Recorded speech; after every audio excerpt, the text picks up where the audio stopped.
Hey everyone, welcome to Judging for the Win. I'm Dave, and this is my daily ruling. Amy controls Krark-Clan Ironworks and Book of Rass.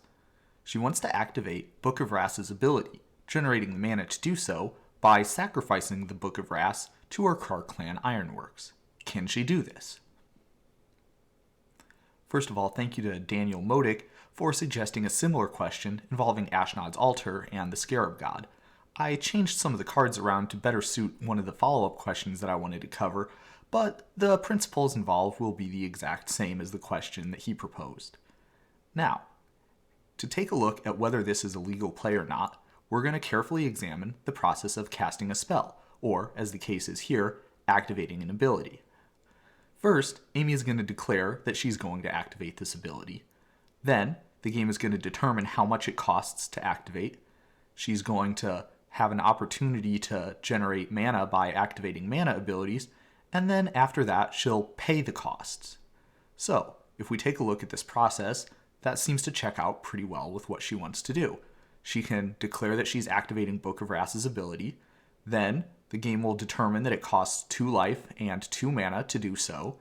Then she'll have an ability to activate mana abilities, such as Krark-Clan Ironworks, at which point the Book of Rass will be sacrificed, and then she'll be able to pay the cost by paying the 2 mana and the 2 life. Notice that the game only really cares if you control the permanent that you're activating the ability of at one specific time. That is, when you start this process. If you somehow lose control of it or it goes into another zone, the game doesn't really care after that point.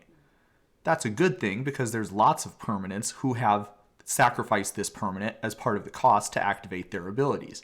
And it's not really clear how those types of abilities would work otherwise if that rule wasn't how it worked. So, the answer is yes, you can do this trick exactly the way Amy had hoped. Now for the follow-up question.